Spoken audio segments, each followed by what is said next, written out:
Tuamasin, Angie Razuel inaugure Miami.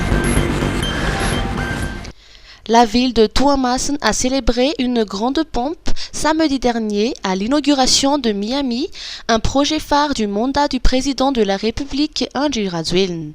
Les habitants de Tuamasin ont découvert les nouvelles installations de ce site balnéaire qui comprend un parc, des kiosques, un jardin botanique, des espaces de loisirs et des terrains de sport.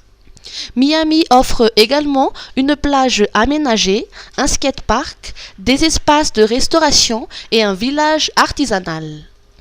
Une grande esplanade de 15 000 m² pouvant accueillir jusqu'à 30 000 spectateurs et un jet d'eau musical offert par le président de la République complète le site. Samedi soir, un show de jet d'eau aquatique a émerveillé la population et les festivités se sont poursuivies jusqu'à l'aube. Avec l'inauguration de Miami et du boulevard Ratimlow, Tuamasin se transforme en une destination touristique incontournable. Le président de la République, Angie Razuel, a démontré son engagement à tenir ses promesses de campagne, contribuant ainsi au développement économique et touristique de la région Atsnan. UNICEF. L'éducation est le meilleur héritage. Le fameux adage malgache Nifianara nanoluva tsara indrindra, où l'éducation est le meilleur héritage, souligne l'importance de l'éducation pour réussir dans la vie et mieux envisager l'avenir.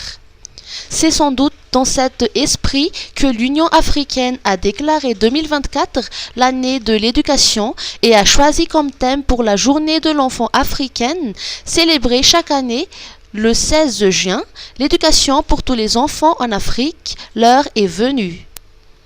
Avec cette proclamation de l'année de l'éducation par l'Union africaine, il y a un réel engagement de la part des dirigeants africains de donner une place prioritaire à cet agenda à travers tout le continent. La représentante de l'UNICEF a rappelé à cette occasion qu'à Madagascar, pour de multiples raisons, des centaines de milliers d'enfants en âge d'être scolarisés ne le sont toujours pas. Et pour ceux qui s'y trouvent, beaucoup ne sont pas en mesure d'acquérir les connaissances de base en lecture, écriture et mathématiques à cause de la faible qualité de l'enseignement. Par ailleurs, la nouvelle loi d'orientation du système éducatif à Madagascar, promulguée en janvier 2023, préconise que le préscolaire doit être partie intégrante de l'éducation formelle avec une année préscolaire obligatoire. Cela garantirait de bien meilleurs résultats à l'école par la suite, a souligné la représentante de l'UNICEF. Opération Dawn. Un contrôle intensif des motards. La police nationale a entamé samedi l'opération Dawn qui s'adresse particulièrement aux motards. L'opération consiste à intensifier les contrôles afin de prévenir les risques d'accidents liés au non-respect du code de la route. Les premiers contrôles ont été effectués à Ndouananalakeli. Cette mobilisation policière devrait s'étaler pendant 5 jours. Des 2 roues ont été mises en fourrière durant cette première journée. Selon le communiqué de la police nationale, de nombreuses infractions ont été relevées, telles que l'absence de porte de casque, la surcharge ou encore des papiers irréguliers.